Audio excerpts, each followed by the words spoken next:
Welcome back to Lead with Spark. If you have ever felt like you're carrying a lot, leading a lot, achieving a lot, and still wondering why you feel exhausted underneath it all, this episode is for you. Today, I'm talking with Dr. Alicia Newsome. She's an executive advisor, speaker, and 3-time best-selling author who helps high-performing women lead and grow without sacrificing their well-being or their values or the people that they love most. We talk about the connection between burnout, belief, identity, and rest, and how the stories running underneath the surface may be shaping the way you lead more than you actually realize. This conversation is honest, practical, and full of insight for any woman who wants to lead with strength without losing herself along the way. Welcome to the Lead with Spark podcast, the show where real women lead with authenticity, show up with presence, and live out their purpose.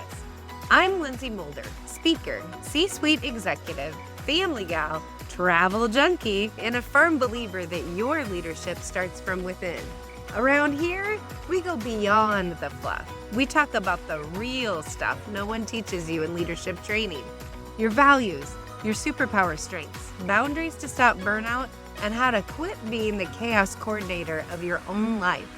Whether you're building a business, leading a team, or just trying to stop feeling stuck in the daily grind, this is your space to get clear, get aligned, and finally lead with confidence. So let's cut the noise and reconnect with the spark that makes you, you. Let's go get our spark on. Welcome back, listeners. I have got Dr. Alicia Newsome with me again. I'm so excited. Completely different topic, though. We talked last time about your body, the hormones, how to pay attention. And now we're going to kind of zoom out and think about, as we took care of all of that, how are we leading our business and our life, whether it's, feeding, fighting, burnout, whatever it is, we're going to get kind of personal on those things. So for the people that didn't listen to the last episode, first of all, you need to go back and listen. But if you didn't, Dr. Alicia, just tell our listeners a little bit about you and the work that you're doing. So I work with women in 2 capacities. One is focused on their hormones and what's going on with their body. So everything that I do, I'm really looking underneath the surface, helping them find out exactly what's going on. Low energy, trouble losing weight, digestion issues, stress, all of that. And then resolving those issues without drugs or surgery. And then I also work with women who are entrepreneurs and have their own business. And I do that through my integrated leadership framework. And that's where we still focus on body because those hormones are very important in how they're impacting your work. But we also bring in a lot of work around belief and mindset, and then also business strategies. Yes, yes. All 3 of those pillars are so important. So maybe when you say belief or identity in the context of leadership, what does that actually look like when you're showing up in day-to-day decisions, day-to-day meetings? What does that belief part look like?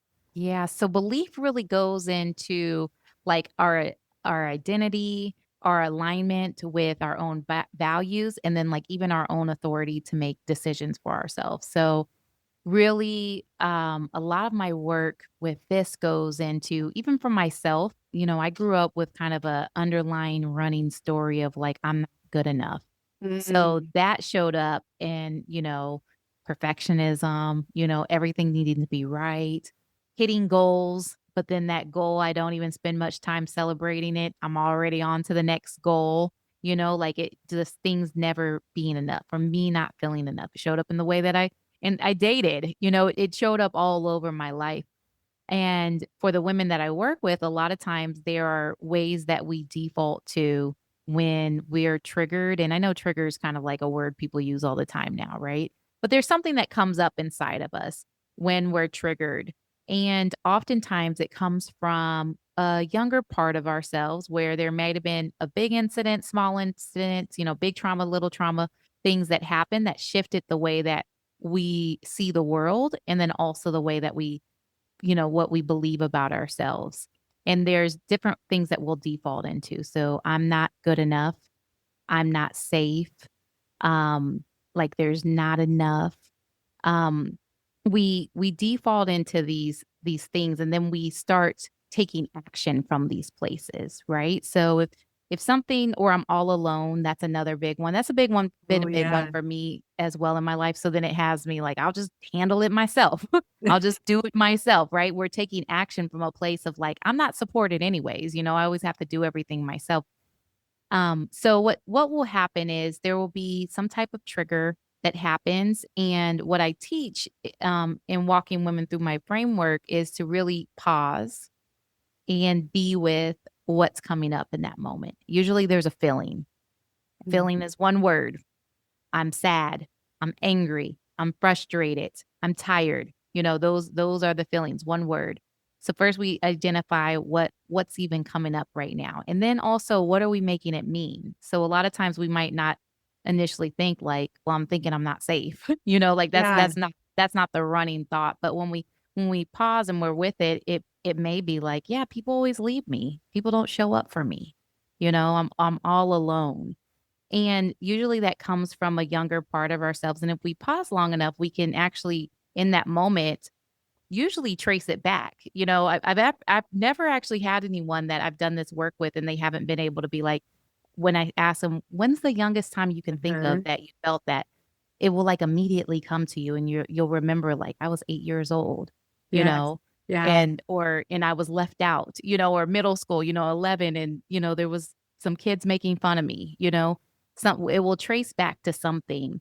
And that's the part of us that isn't quite healed from that. And that's okay. Life is a journey where we are always, our healing is something that is continual. But it's important in those moments to identify what's coming up. And it's because we don't want that 8-year-old driving the car, right? We don't want that 8-year-old making the decisions of like, now we're reacting to like what's coming up inside of us, Oh, you yeah. know? And so what I say is like, okay, we're gonna put the 8-year-old in the trunk. I'm not in the trunk. No, not putting Let's not kids in put the him in the trunk. trunk. No, no kids in the trunk. We're we're gonna put the 8-year-old in the back seat with some friends, like here, and Yeah. then and what I do is, so here's the thing is that there's a lie that we believe, right? That I'm not enough or I'm not safe or I'm all alone or people can't be trusted. That's not really truth. There's a lot of good people in the world. There's a lot of people that will show up for us. There's a lot of people that are honest. There's safe spaces that can be created, right? But when we are triggered, that 8-year-old is kind of, she's getting anxious inside, and feeling like I'm not enough or I'm all alone, all of those things. And we've got to calm her down, just like I would with my daughters. My daughters are both in middle school right now. And if they came to me and they said something happened at school and they felt like, nobody wants to be my friend or nobody likes me, Right. I wouldn't agree with her, you know? I Yeah. I would first be with like, I know that hurts so much. I know that that's sad, I know that makes you feel sad. And then I remind her of the truth of who she is, Yeah. right? I'd Speaking truth remind her, into her. yes. So we have to do that for ourselves, as adult women. And we have to come in when those parts of us that come up that want to tell us that we're not enough, we have to be with that 8-year-old version of ourselves and say, you know what? I see you. I see that you're frustrated right now, Yeah. or that you're I think sad. there's a lot of things there I want to unpack because Yeah. at first you said one word, and I was sitting here thinking about a conversation my husband and I had in the car. We were driving, Mm-hmm. and I can't even remember what it was, but it was something outside. And he said, "Well, that's funny." And I said, "But is it funny?" And he goes, "Well, no, I guess it's not funny." And then he named the actual emotion. And I thought to myself, how often do we just say something without consciously Yeah. thinking about it? We list these emotions that society should tell us, or, we might be really angry about something, but instead we say, well, that's funny. Or we make a joke of it, but we're Yeah. not actually naming what that emotion is. I feel like we've gotten away from being okay that we can feel different ways and it's Yes. completely fine. Giving ourselves even permission to be angry or to be Yes. sad. I grew up in a home where it's just like, you got to be happy, Yes. like put it, like that is the emotion that's okay, and anything else from that, like I need to like pull it together and be happy, Yeah. right? So that caused me, growing up to very much push my emotions to the side. Like any of those things that came up, it felt very uncomfortable to me because I was not allowed as a child to feel those or express those emotions or process those emotions. So they were foreign to me. And it, like you said, it's easy to just be like, oh, okay. Yeah, that's funny. Uh-huh. you know, Yeah, and it's it's not. like, It's not yeah, funny. it's not.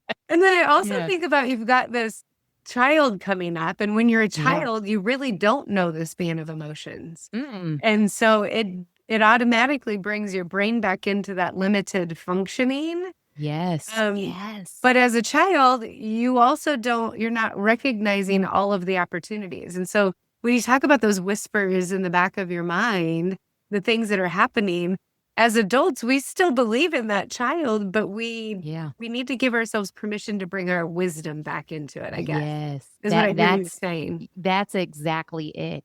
And it's like I said, putting her in the back seat. Back seat. you know, putting her in the back seat and then allowing that adult version of us, that 40, 50, 60-year-old version of ourselves that can come in and be like settle her down, but then also remind ourselves like, wait, I'm incredibly resourceful. Yes. Like we're for those that are listening as well, like we're high achieving women. Like Uh-huh. we are extremely capable, but it's like we have to center ourselves back into that truth. And that's what I call it, like the center of truth. Like get in that position before making any decisions or having any conversations. Yeah, I Because love if that. that 8-year-old is if she's driving that car, she's gonna wreck it, you Yes. know?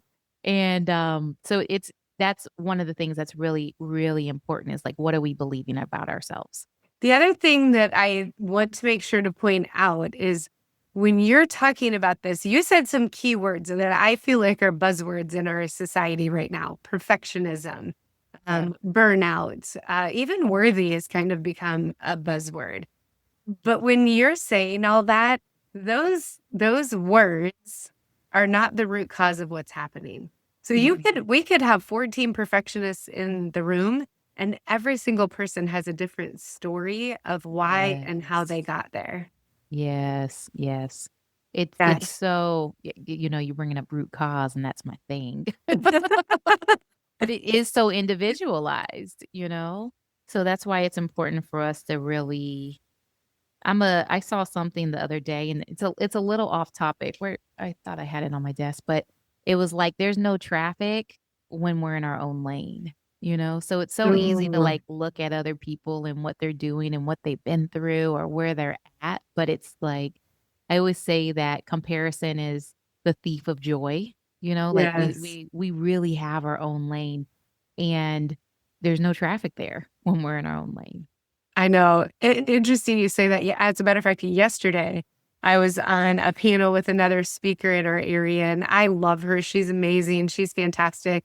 And I looked at her and I said, I always learn so much from you. I just love being able to chat with you. And Yeah. I learned as much on this panel as everybody else out there.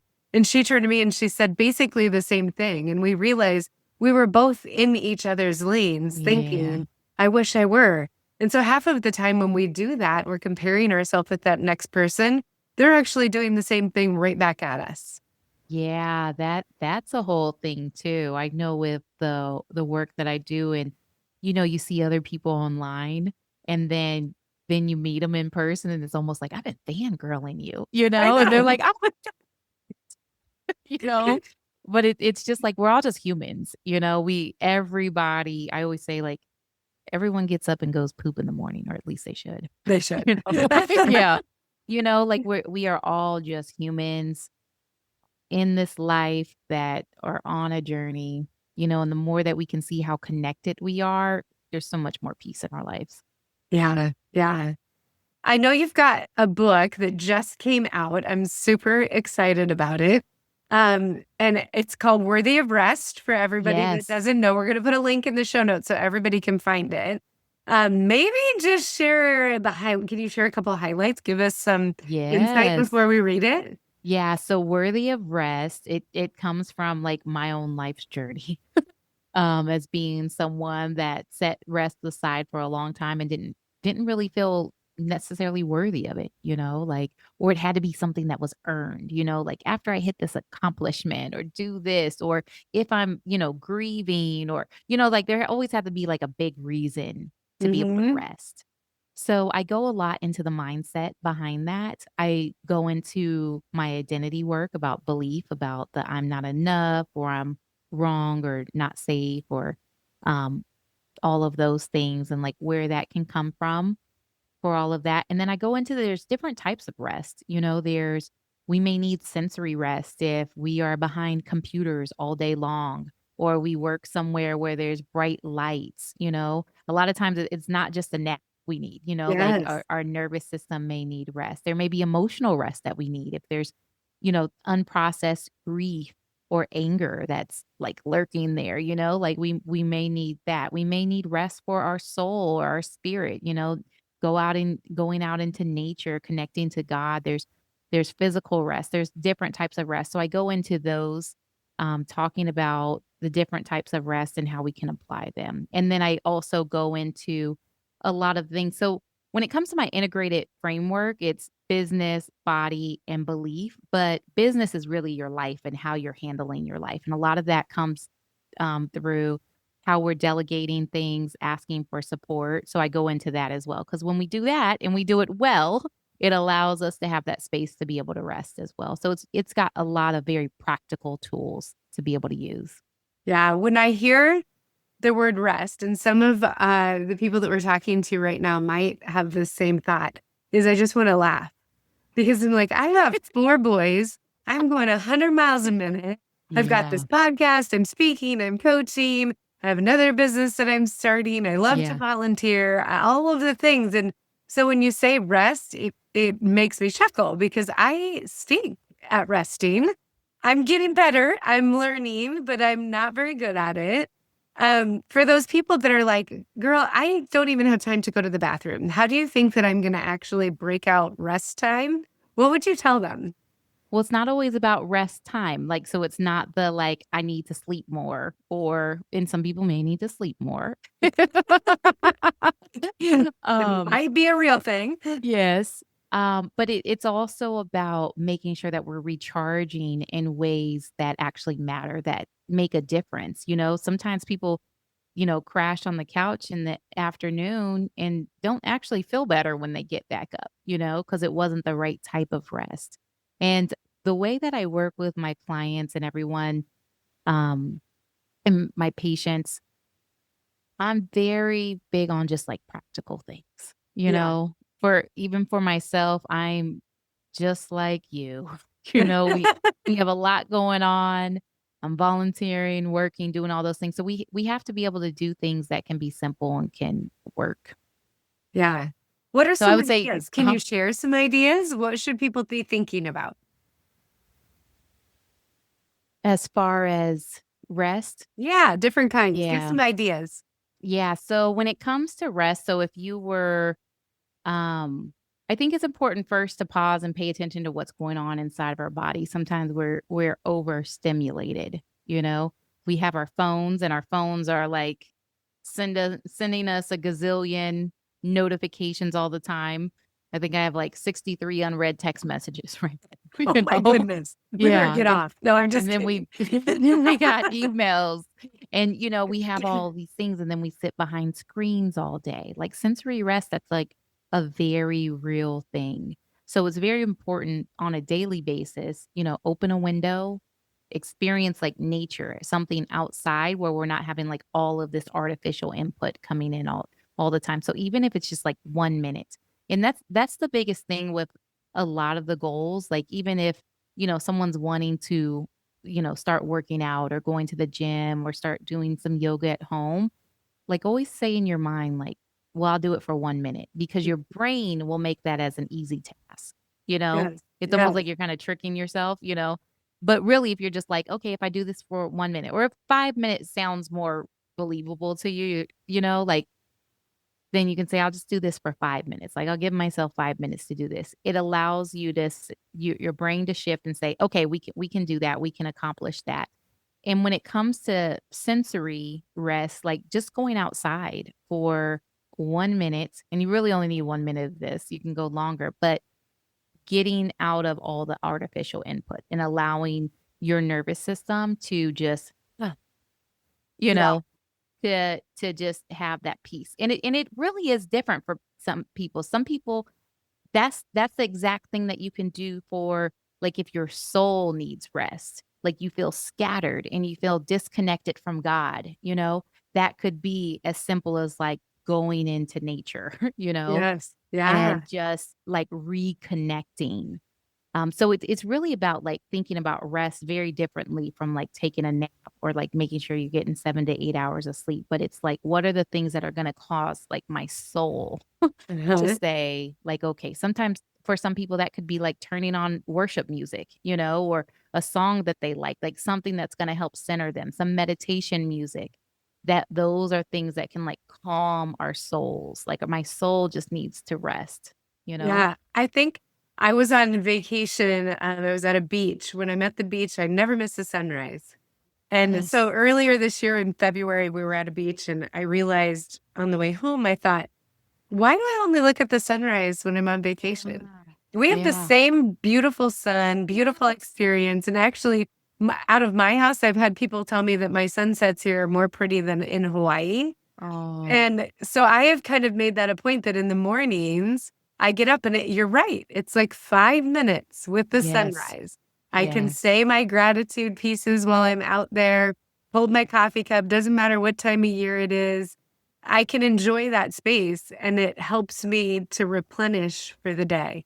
And I think the thing people don't realize is when you're really doing busy work, I mean, you and I do a lot of creative work with people, working with clients. So it's very emotionally exhausting. Yes. We all have this decision fatigue right now. Just Yes. even the decision to pick up your phone becomes exhausting.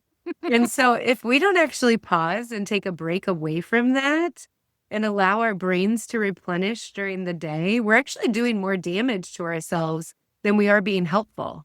We are. I recommend, and I do this myself, of twice a year taking 3 solid weeks off. I love it. You know that I love Yes. that. Yes. And it helps with a few things, because if you have a team or even your business, we don't want our businesses to fully rely on us. We're able to see what breaks, right? Like what Yes. can actually, what's working and what's not when we're not there. So it's a good thing to test that with your business. It can be a little scary, but it's needed.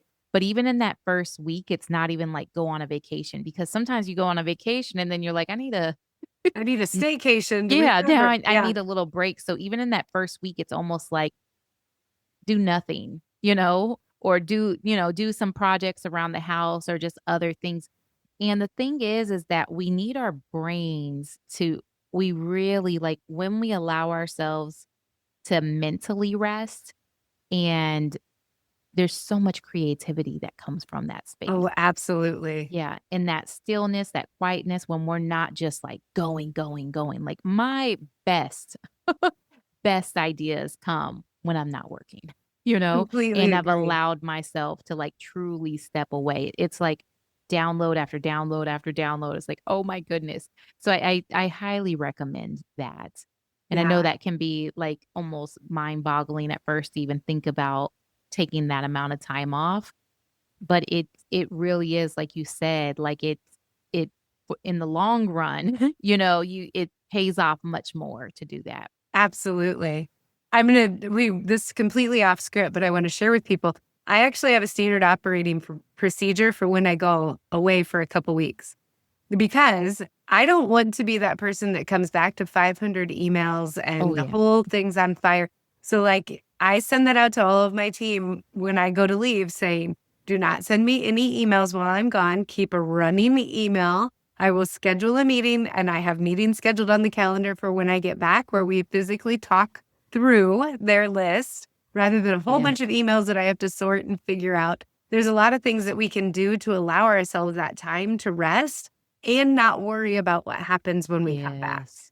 Yeah. Yes. Yeah. Yeah. Because when you think about it, like, let's say if you just go on like a week vacation, it's like you get there, it takes a little while to unwind.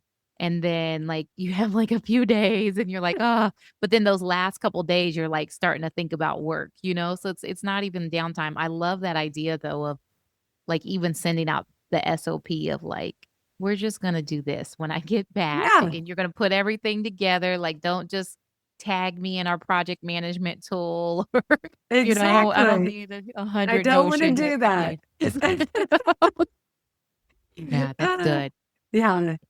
From a leadership side, you and I have kind of talked about this a little bit. How does a woman start to build an organization or a team around her life rather than building her life around her work? Yes, yes. So one thing that I actually enjoy is hiring and firing. And it's not and I laugh a little bit, but it's because it's so important to have the right people in your company, right? And I'm Absolutely. very big on having people like their natural giftings and their strengths, their strength finders. There's all kinds of assessments out there, right? But like where people really like this is their skill set and that's what they're doing. So the right butts in the right seats, as they say, right? So Exactly. important. And a lot of times as business owners, we will hold on to people just much too long. And it's never it's almost like that boyfriend that you don't break up with, and then once you break up with them, you're like, "Oh," Why like, did you I don't do regret that it, like, you're earlier? no, you don't regret it, I've never let anyone go, and then I'm, like, thinking about, like, "I shoulda kept them," like, it's usually like a relief, right? Yeah, yeah. So it's like, just do it sooner, just pull the Band-Aid off, and it's not always about being a nice person, and I just had an exit interview with a woman, she'd been working with me for a year, and she was just like, "You are my favorite client," and, like, all of these things, but it was like I was still able to navigate needing to shift her in a way that it doesn't have to be me, it really is about valuing people enough to know that this is not the role for them, and I'm doing them a disservice by trying to, like, keep them in this role. Like, I'm holding her back from, stepping into, Being like, her her best next self. project and Yeah. yeah, being her best self, all of those things. And when it comes to employees and contractors, they should all do one of 3 things. They should be making you money or saving you money. They should be saving you time, and they should also be creating peace of mind, meaning they're reducing your stress load. And if they're adding to one of those 3 things or all of those 3 things in any way that's negatively impact, you really gotta review what's going on there. Yes, completely agree. Completely. The right seat on the right bus is huge. I work with clients on that all the time. And we, as women, especially, we carry that nurturing side where we feel that and we want to train them and take them under our wing. But reality is they're hired for a job. And if Yes. it's the right fit, they will thrive and they will do a good job. Yes, we want to nurture them and help them along the way, but we also have to be bold enough to recognize when it's time. Yes, yeah. That being bold, that's the word there, you know? And it's okay. One thing that I implement, that I find that's helpful for my clients as well is when they're going to hire someone doing a test project, because then you're really able to see someone's skills in real time. So and it's a paid test project that I recommend, like, we're just not having, Yeah. build things out for us, but really to see what kind of skills they have. So when I hired my video editor, I gave, like a podcast. I gave her just a written like manifesto that I had that I wanted her to do a video audio to, like different things so I could see the way that she thought. And there's always like some tech component too, because I need you to be able to work tech because that's the kind of world we live in, you know. Absolutely. But I was able to see, and normally I'll do just a couple people at a time. And I'm really able to see when I'm like, oh, I would have hired this person. And Yeah. this person over here, I mean, is so much more in alignment with what I need. So that is something that I found very helpful. Yeah, I like that. I think that piece of understanding how people think is missed Yes. in the majority of interviewing. Yeah. And now you also have to take into account when it comes to that thinking portion, people using AI so much. Mhm. So our company has a human loop requirement, Like we can use AI, but we cannot take out the humanness of it. And especially when Absolutely. we're dealing with people as well. Like I don't want to just have AI responses for everything. But I also need that when you're executing that I'm hiring you for your strategic mind, and like how you think and process, right? I'm not hiring AI. So we Absolutely. have that human loop requirement. And that's how we continue to stand out. Yeah. Yeah. Yeah. Yeah. When we think about being worthy of rest, what are some of the symptoms that are telling us that we're not resting enough? Mm. So this is where my whole hormones thing comes in. Oh, so go back and listen to the Yeah. last Yeah, go episode, back people. and listen to the last one. Because it's all intertwined. It's Yeah. just it is so like if we are dealing with that burnout, exhaustion, if we're now like if we're feeling overwhelmed all the time, and that kind of goes into the whole business thing, like how are we managing our lives when we feel like we're pushing through, when we're having days where we're crashing, Yeah. where afternoon comes and you're tired. If you're feeling very snappy, like almost like I can't, like my kids are talking to me, I need you to stop. I Right. need to go in another room. Like there's rest needed. You might have some sensory overload happening at that time. Um, Yeah. I even think about if your answer to the question, how are you, is always busy, that's probably a symptom. Or if you say yeah. something like, the only time that I got to myself today was when I went to the bathroom, probably a Yeah. sign that you're about to break and you need to Yeah. really consider your future plan. Yeah. My book, on the back of the book, it says we live in a culture that worships exhaustion. It's like we get that pat on the back, when we're tired. I was at this networking event and this woman, she had sat down. There was a group of us and she was talking about how she worked and she's like, I work hard. And she's like, my kids are here right now. I'm at the networking event and I've already been on 2 meetings while I'm here. She's like, and I don't stop. And the women sitting there clapped. And Oh, I was like, what's happening? I'm like, am I the only one that's like, that's not, healthy. yeah, that's not healthy. That's not the goal. Like, I'm not trying, like, that's not the road I'm wanting to be on. But I've been there, and I've been there where I'm going and I'm got my kids in tow and, I'm always busy, and then people see you and they're like, you look tired. Yes. I'm like, that's not a compliment. Like, Yes. thanks. And I hear that a Yeah. lot too, where people will say, you're everywhere, you're doing all of, all the events, you're all over the place. And I think the difference is I love what I do. I get to Yeah. empower people all the time. We talked about Yes. that. You love what you do. You're Yes. changing people's lives, both physically and Yes. in their leadership and how they're showing up for their families and work. And so it's very different than I remember being in the corporate world, and those were my answers. I'm busy. I don't have time to talk. I've got to go here and here and here. And I'm Yeah. dropping my kid off while I'm on a work phone call and Yes. doing All all of of it. that stuff. But it wasn't what I loved to do. So the impact to my body, the impact to the people around me was not healthy. One thing that you said there about loving what you do, because I have a very active life Me and too. a very full calendar, but I have learned to say yes to the things that I want to say yes to. And I've learned to say no to the things that I want to say no to. And I've learned to say no to the things that I'm on like the fence about. I've Yes. learned that if it's not like 100% like full yes, that I need to trust myself enough to say, yeah, there's a reason why I have a hesitation around this. And My it's okay to gut's say telling no. me, and it's okay to Yeah. say no. Because Yeah. every time we say yes, we're saying no to something else. Yeah. So if we're saying yes to volunteering for something, we just said no to our family. Or we say Yeah. yes to that additional project at work, we said no to the family because we can't be home for supper time. Whenever Yes. we're saying that yes, we got to realize, what are we actually saying no to? And Yeah. it can just be us. It can be the rest time that we're worthy of, like you talk about, or it Yeah. could be something physically that we're saying no to. Yeah, Yeah. makes me Yeah. pause and think. That would be a Yeah. challenge for all of our listeners. What are you saying yes to that in your gut you know you should be Mm. saying no to?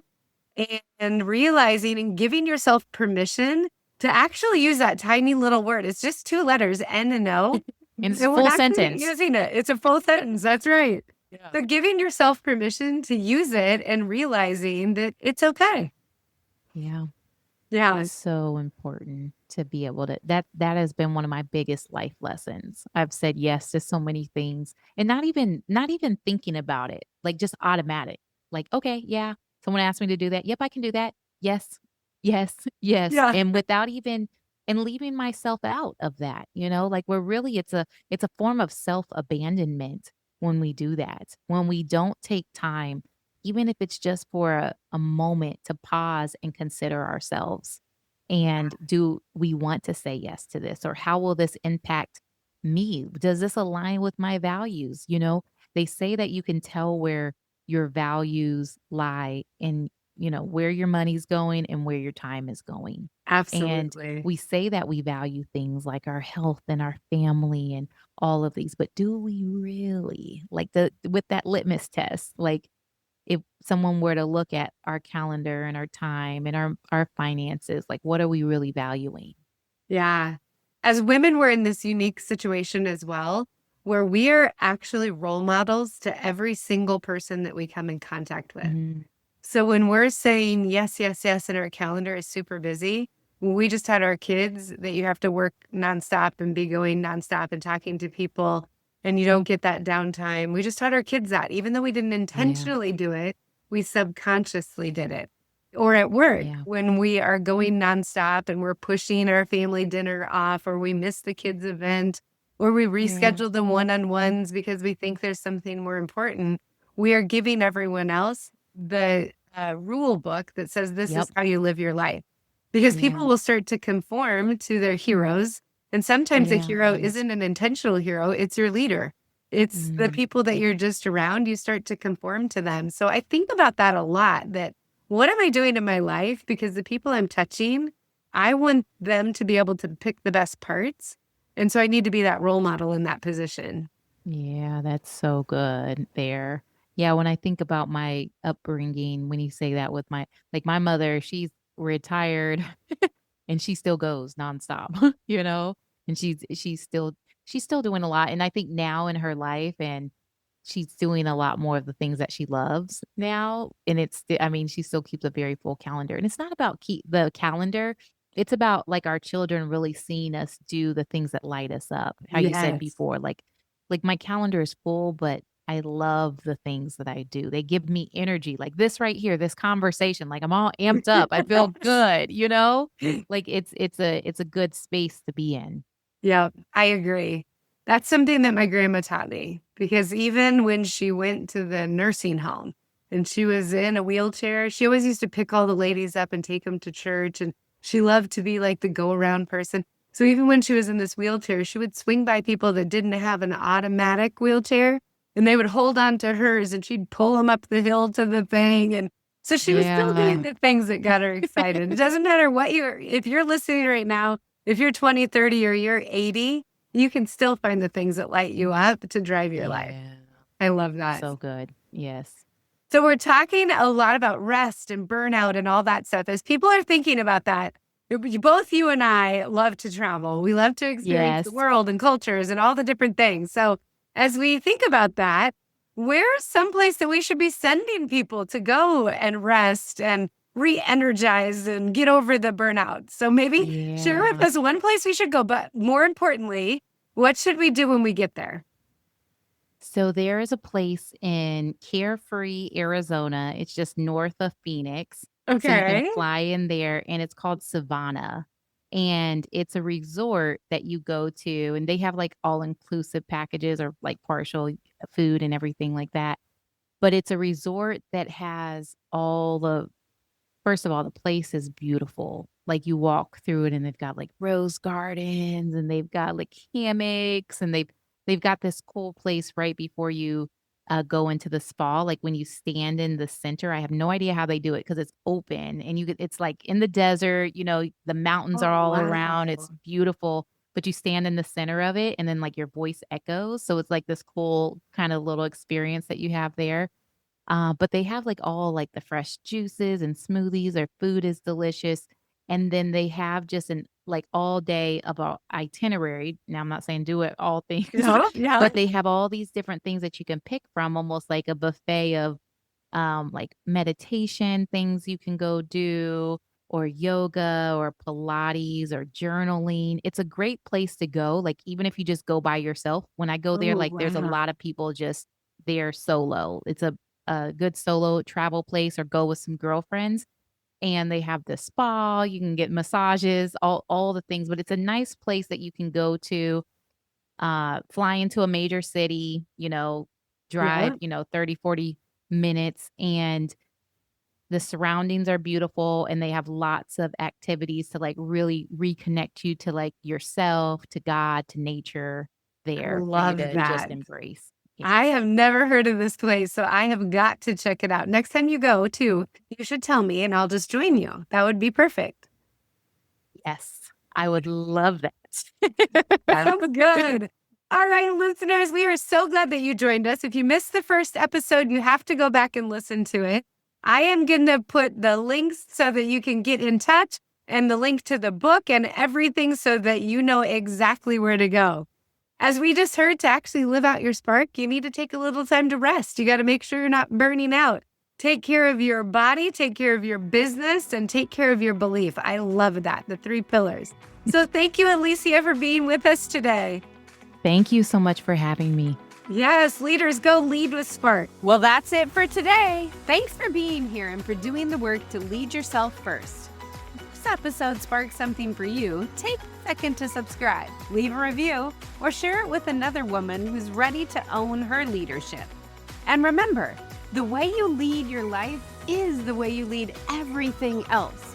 If you or your organization are looking for a speaker, an impactful workshop, or an executive coach, head over to lindsaymolder.com and let's connect. Keep showing up. Keep leading with spark. You got this. I'll see you next time.